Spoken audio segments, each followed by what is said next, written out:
Hello friend, India जी के master में आपका स्वागत है। जैसे कि आप जान रहे हैं कि ये खतरनाक बीपीएससी जो आने वाली है, उन्हीं के देखते हुए मैं आप लोगों के लिए डेली पूछा हुआ प्रश्न लाता हूं। आप हमारे चैनल पे नए हैं तो चैनल को लाइक, सब्सक्राइब और शेयर जरूर कर दें। हम लोग पिछले वीडियो में 30 प्रश्न देख चुके थे। आज हम लोग 38वीं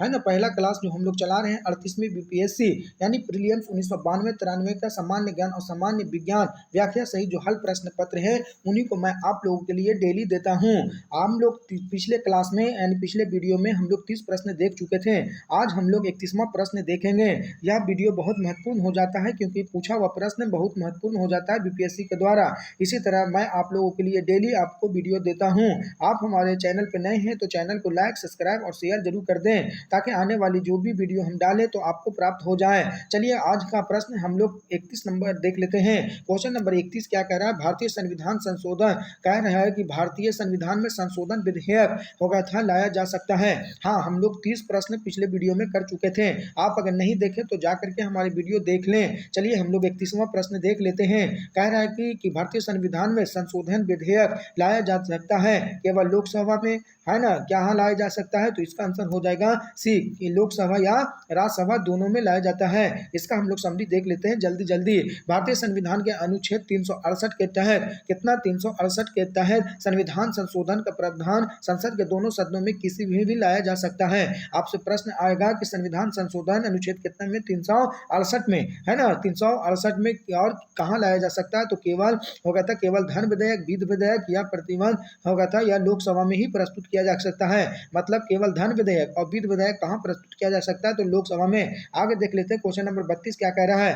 कह रहा है कि निम्नलिखित उच्च न्यायालय में कौन एक से अधिक राज्य केंद्र शासित प्रदेश हैं। कहने का मतलब है कि उच्च न्यायालय जो भारत में है, एक से अधिक किनकी सुनवाई करती है, यही प्रश्न पूछा जा रहा है इसमें। आप देखिए, इसमें आंसर मैं बता देता हूं, सी और डी हो जाएगा। देख लेते हैं। हम लोग कह रहे हैं कि प्रश्न काल में गुवाहाटी, है ना, जो सबसे ज्यादा क्षेत्राधिकार में गुवाहाटी आती है। और दूसरा हम देख लेते हैं यहाँ पे, दूसरा क्या है? तो यहाँ पे महाराष्ट्र, देखिए किनको किनको देखता है। महाराष्ट्र हो गया था, गोवा और दमन दीव को क्षेत्राधिकार के अंतर्गत आता है। कहने का मतलब इस प्रश्न में पूछा गया कि उच्च न्यायालय, है ना, जो एक से अधिक को सुनवाई करता है, तो गोवा, प्रश्न आएगा कि गोवा और दमन दीव किसके अधीन आता है? तो महाराष्ट्र के अधीन आता है। और यहाँ पे बोल रहा है असम, मणिपुर, नागालैंड, मेघालय, त्रिपुरा, मिजोरम, ये सारे चीजों को यहाँ पे असम यानी गुवाहाटी के द्वारा देखा जाता है। आगे देखिए क्वेश्चन नंबर 33 क्या कह रहा है? भारत में सर्वोच्च न्यायालय की स्वीकृति क्षमता क्या है? कह रहा है कि भारत में सर्वोच्च न्यायालय की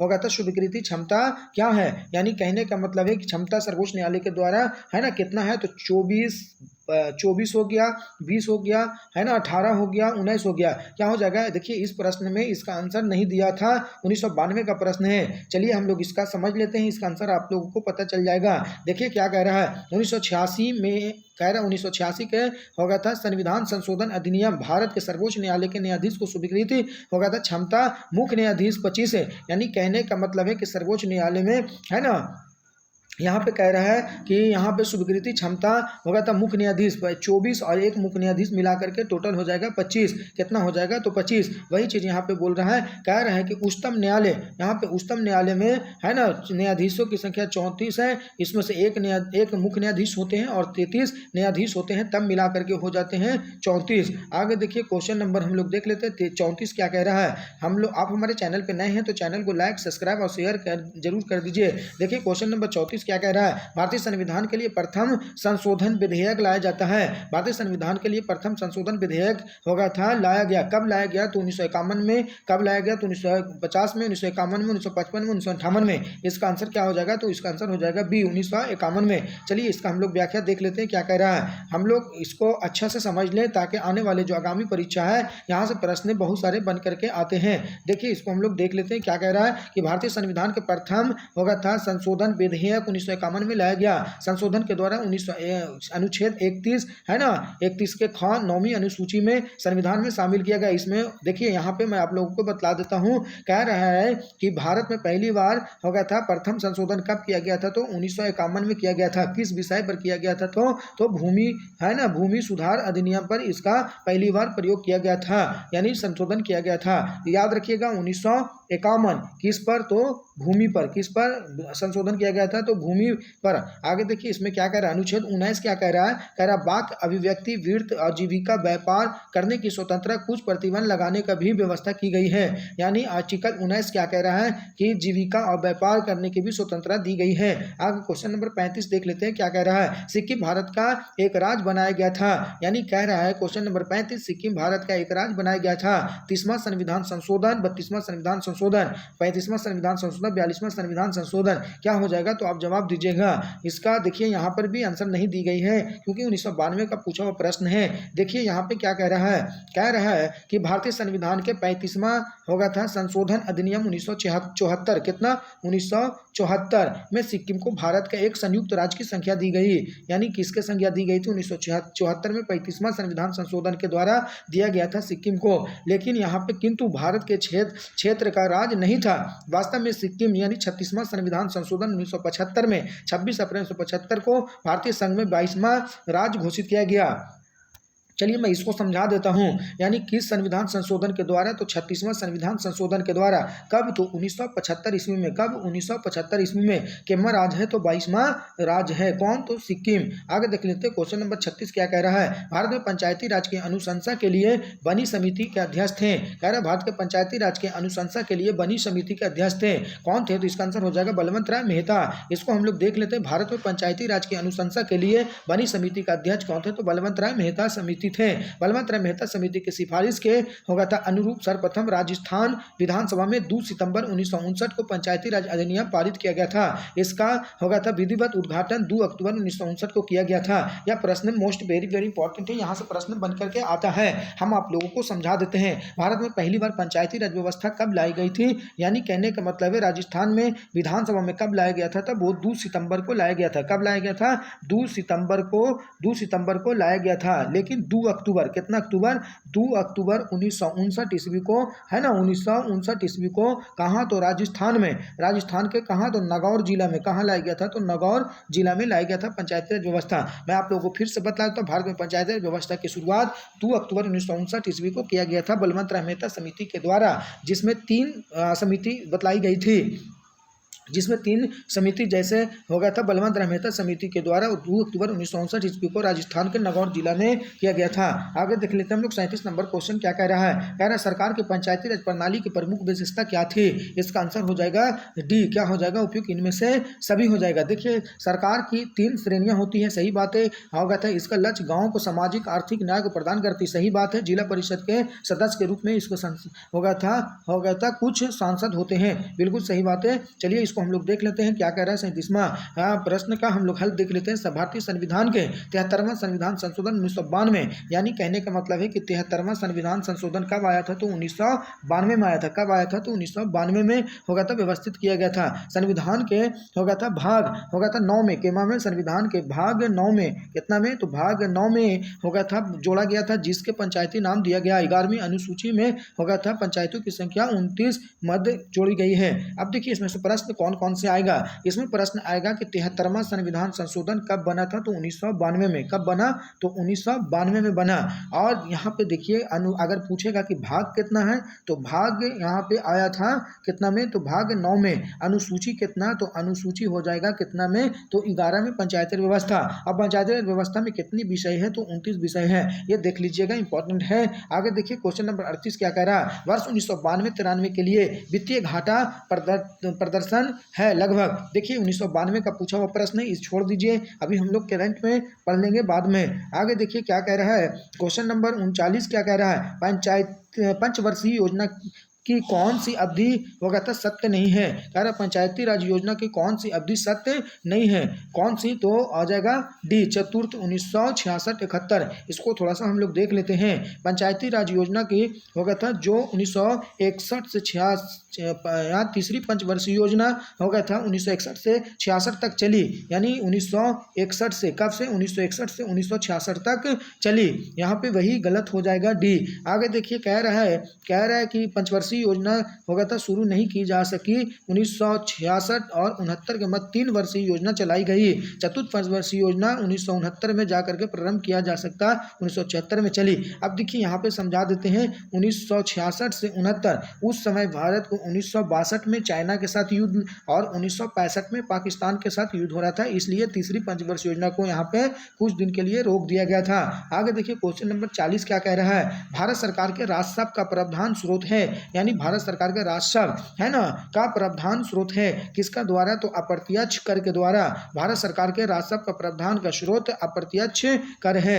आगे देख लेते हैं 41 क्या कह रहा है, पृथ्वी तक पहुंचने के लिए सूर्य का होगा था सूर्य से चला प्रकाश का समय लगता है, यानी पृथ्वी तक पहुंचने में कितना समय लगता है सूर्य का प्रकाश, तो आंसर हो जाएगा 8 मिनट 20 सेकंड भी आंसर में देता है, याद रखिएगा।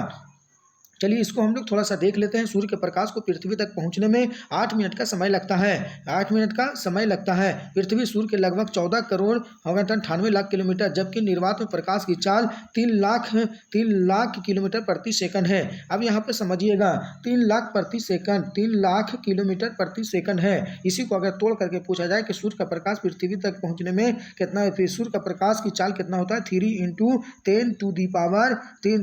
10⁸ मीटर प्रति सेकंड, ये प्रश्न आती है।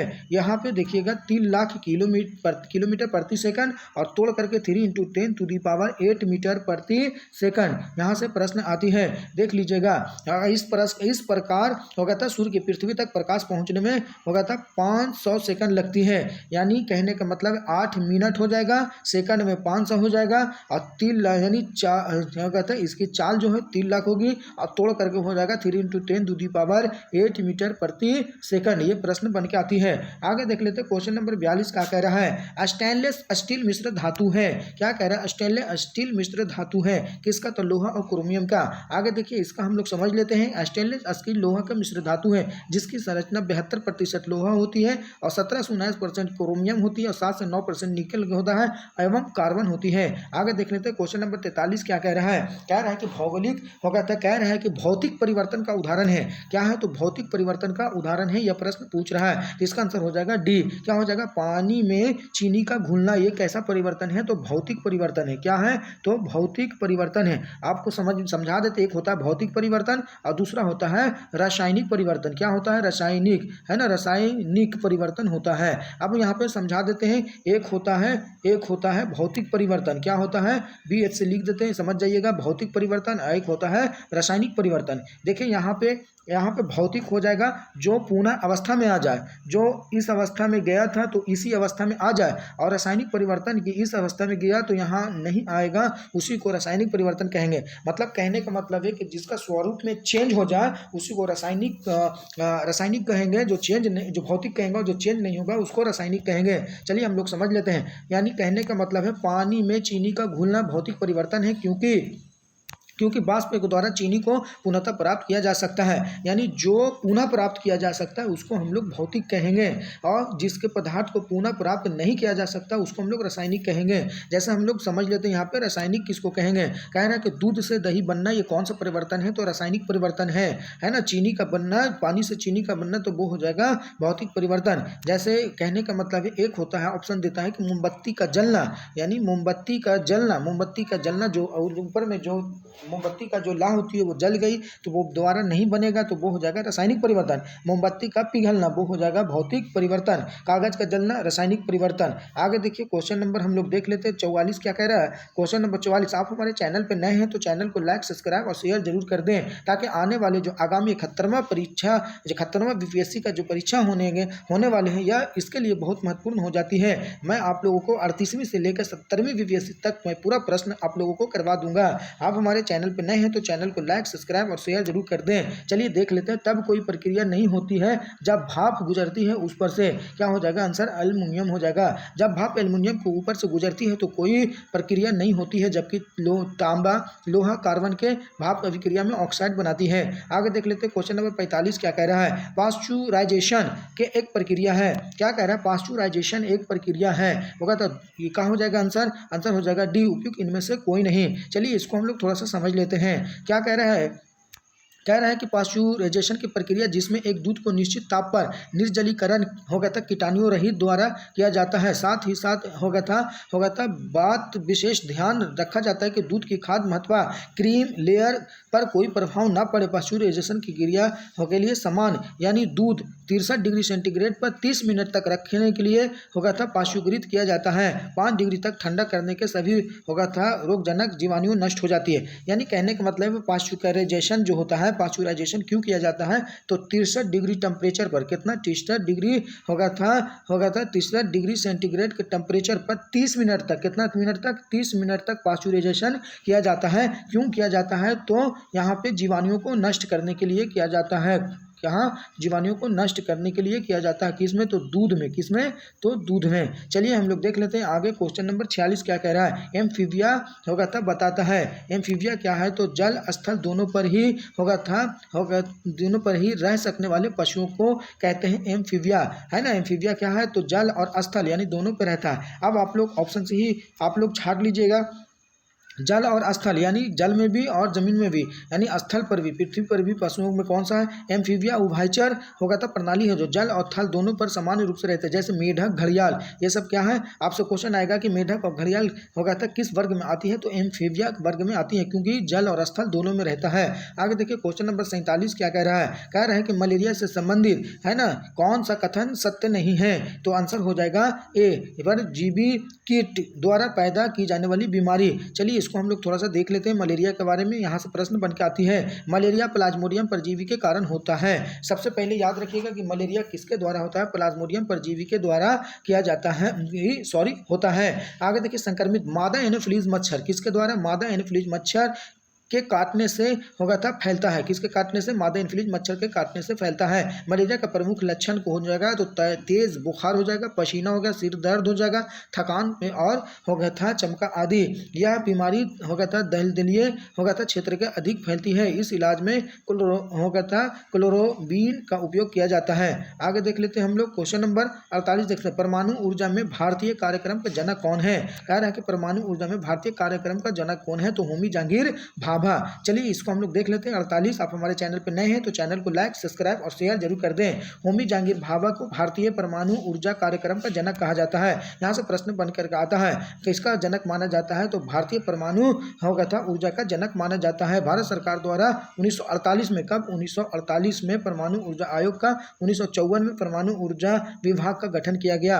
आगे देख लेते हैं क्वेश्चन नंबर 49 क्या कह रहा है। अंतरिक्ष विज्ञान पर अनुसंधान एवं विकास का क्षेत्र जाता है। कह रहा अंतरिक्ष विज्ञान अनुसंधान पर विकास क्षेत्र जाना जाता है। किसको तो होगा था साराभाई को, विक्रम साराभाई। आगे देखिए अंतरिक्ष विज्ञान और अनुसंधान और विकास के क्षेत्र में विक्रम साराभाई, क्या नाम है तो विक्रम साराभाई को जाता है। भारतीय अंतरिक्ष कार्यक्रम के तहत भारतीय अंतरिक्ष अनुसंधान संगठन इसरो की स्थापना इसकी सबसे बड़ी उपलब्धि है। होगा था में से एक है। भारतीय अंतरिक्ष कार्यक्रम का जनक किसे माना जाता है तो विक्रम साराभाई को माना जाता है। चलिए क्वेश्चन नंबर हम लोग 50 देख लेते हैं। सिद्रोपति हो गया था रिएक्टर है, बिजली पैदा करने वाला एक नाभिकीय रिएक्टर है जो बिजली उत्पन्न करता है। क्या हो जाएगा इसका आंसर हो जाएगा सी। क्या हो जाएगा इसका आंसर हो जाएगा सी।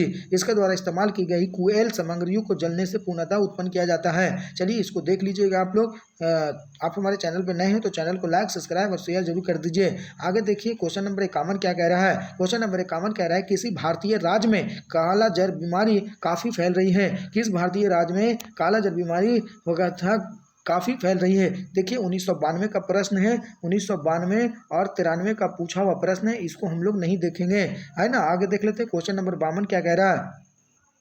क्वेश्चन नंबर 52 हम लोग देख लेते हैं। क्वेश्चन नंबर 52 क्या कह रहा है। बिहार में साक्षरता का स्तर लगभग है, यानी कहने का मतलब है कि बिहार में साक्षरता का स्तर लगभग है। वो कब तो देखिए यहाँ पे दिया हुआ है 1991 का, यहाँ पे दिया हुआ है। हम लोग देख लेते हैं 1991 में जनगणना के अनुसार साक्षरता दर 38.54 थी। 2011 के जनगणना के अनुसार बिहार की साक्षरता दर कितना हो गया 61.8% हो गया। कितना 61.8% है। जबकि पुरुष कितना है तो पुरुष हो गया 71.2, कितना 71.2। महिला हो जाएगा 51.5। सर्वाधिक साक्षरता वाला जिला रोहतास 73.4 है। चलिए इसको हम थोड़ा सा समझा देते हैं। 1991 में उसका साक्षरता दर कितना था, तो 38.54 थी। 2011 का जब जनगणना हुई तो उसमें बिहार का डाटा आया, बिहार में साक्षरता 61.8% है। जबकि पुरुष कितना है, तो 71.2%। महिला का साक्षरता कितना है, तो 51.5%। और बिहार में सर्वाधिक साक्षरता वाला जिला कौन है, तो वो रोहतास है। कौन है, तो वो रोहतास है। कितना, तो 73.4। आगे देखिए क्वेश्चन नंबर 53 हम लोग देख लेते हैं। क्वेश्चन नंबर 53 क्या कह रहा है, क्वेश्चन नंबर 53 क्या कह रहा है, तो हम लोग देख लेते हैं। क्वेश्चन है, भारत में बिहार की जनसंख्या है, कह रहा है भारत में बिहार की जनसंख्या है ना। कौन सा हो जाएगा, 1991 का डाटा है। चलिए इसको हम लोग थोड़ा सा देख लेते हैं। 1991 का जनगणना से बिहार की जनसंख्या कितना यानी देख सकते हैं आप लोग, जिसका दूसरा स्थान 2011 में है। जनगणना के अनुसार बिहार की कुल जनसंख्या इतना है। भारत में कुल जनसंख्या का 8.60% है। जनसंख्या की दृष्टि से भारत में तीसरा राज्य है ना। यानी कहने का मतलब 2011 का जब जनगणना हुआ है ना, तो सबसे ज्यादा जनसंख्या कहाँ है, उत्तर प्रदेश हो जाएगा, महाराष्ट्र हो गया था, उत्तर प्रदेश, महाराष्ट्र, बिहार कहाँ हो जाए, उत्तर प्रदेश, महाराष्ट्र, बिहार और पश्चिम बंगाल हो जाएगा जनसंख्या में। चलिए हम लोग देख लेते हैं। क्वेश्चन नंबर 54 क्या कह रहा है, होगा था बुतरस घानी संयुक्त राज्य के नए महासचिव हो गया था। ये देखिए बुशरत घानी 1991 का डाटा है, 92 का, इसको भी आप देख लीजिएगा। देखिए हम लोग क्या है, तो यहाँ संयुक्त राष्ट्र संघ का महासचिव हो गया था, संयुक्त राष्ट्र संघ का महासचिव 1992-96 में बुतरस घानी। ये छोड़ दीजिए, 1 जनवरी 2017 का डाटा है। चलिए हम लोग नया डाटा देख लेते हैं। अभी कौन है, तो एंटोनियो गुतेरेस है ना। वर्तमान में है ना, वर्तमान में कौन है संयुक्त राष्ट्र संघ का महासचिव, एंटोनियो गुतेरेस है। क्या है, एंटोनियो गुतेरेस, क्या है, एंटोनियो गुतेरेस है ना, एंटोनियो गुतेरेस है। चलिए इसको हम लोग देख लेते हैं। यहाँ पे है ना एंटोनियो गुतेरेस, देखिए यहाँ पे यही दिया है डाटा है ना। नौमा क्या है, एंटोनियो गुतेरेस है, जो 2017 से वर्तमान जो कहाँ का रहने वाला है, तो पुर्तगाल का। एंटोनियो गुतेरेस से पहले कौन था, तो बान की मून था, जो दक्षिण कोरिया के रहने वाले थे। आगे देखिए क्वेश्चन नंबर 55 क्या है, पूर्व सोवियत संघ का होगा था कौन सा पहला गणराज्य था जिसने अपने स्वतंत्र घोषित किया। यानी कहने का मतलब है पूर्व सोवियत संघ का कौन सा होगा था पहला गणराज्य था जिसने अपने स्वतंत्र घोषित किया, कौन था, तो होगा था लिथुआनिया। यानी सोवियत संघ के मतलब रूस हो गया, लिथुआनिया। आगे देखिए इसका हम थोड़ा सा देख लेते हैं, इंपॉर्टेंट है, यहाँ से प्रश्न बन के आती है। चलिए देख लेते 1991 में, कब, 1991 में कब बात करी जा रही है, तो 1991 में होगा था बेरिस होगा स्लिसिन रूसी गणराज्य के राष्ट्रपति नियुक्त हुए होगा था। ये देख लीजिएगा, 15 राष्ट्रों में बांटा गया, 1991 राष्ट्र को मिला करके स्वतंत्र घोषित किया गया। आगे देखिए क्वेश्चन नंबर 26 हम लोग देख लेते हैं। ये भी 92 का प्रश्न, 1992 में स्विट्जरलैंड का डिवोर्स, ये भी छोड़ देते हैं हम लोग है ना, 1992 का प्रश्न है। आगे देखिए क्वेश्चन नंबर 57 क्या कह रहा है, क्वेश्चन नंबर 57 क्या कह रहा है, इजराइल और PLO के बीच होगा था प्रथम होगा था सीधी बैठक हुई, कहाँ, तो मैड्रिड में हुई 1991-92 का, इसको भी छोड़ देते हैं हम लोग। आगे देखिए 58 क्या कह रहा है, 37 होगा था, ये भी हम लोग देख लेते हैं, 1990 का है, इसको हम लोग छोड़ देते हैं। 58 59 भी देख लेते हैं क्या कह रहा है, प्रसिद्ध फिल्म निर्देशक सत्यजीत रे को हाल ही में होगा था निम्नलिखित पुरस्कार दिया गया, वो है जीवन भर की उपलब्धियों को विशेष ऑस्कर पुरस्कार दिया गया, किसको, तो वो है सत्यजीत रे को। आगे देखिए क्वेश्चन नंबर 60 क्या कह रहा है, क्वेश्चन नंबर 60 कह रहा है, क्वेश्चन नंबर 60 है 1992 प्रारंभिक भाग में होगा था JLF, इसको भी हम लोग छोड़ देते हैं, पूछा हुआ प्रश्न 1992 का है। हम लोग वर्तमान वाला करंट अफेयर देख लेंगे। उस समय 1992 का जो था क्वेश्चन, उसमें करंट पूछा गया था होगा था हाल ही में बिहार में हुई नरसंहार की घटना किसमें लगभग 40 लोग मारे गए थे, तो वो है भागलपुर के निकट है ना। कब, तो 1991 में भागलपुर के निकट था जो यहाँ पे होगा था दंगा मारा गया था। चलिए आज हम लोग 30 प्रश्न कल किए थे, आज 30 प्रश्न आज हम लोग कर लिए। आप हमारे चैनल पर नए हैं तो चैनल को लाइक सब्सक्राइब और शेयर जरूर कर दें, यह महत्वपूर्ण हो जाती है वीडियो, ताकि आने वाले जितने भी आगामी प्रतियोगिता परीक्षा हो BPSC के द्वारा यह प्रश्न बहुत महत्वपूर्ण हो जाती है। हम लोग 38वीं BPSC करवा रहे हैं, कल हम लोग देखेंगे होगा था 38वीं का लास्ट प्रश्न कल हो जाएगा। चलिए आप हमारे चैनल पे नए हैं तो चैनल को लाइक सब्सक्राइब और शेयर जरूर कर दें, ताकि आप लोगों को वीडियो यहाँ से प्राप्त हो सके। चलिए धन्यवाद।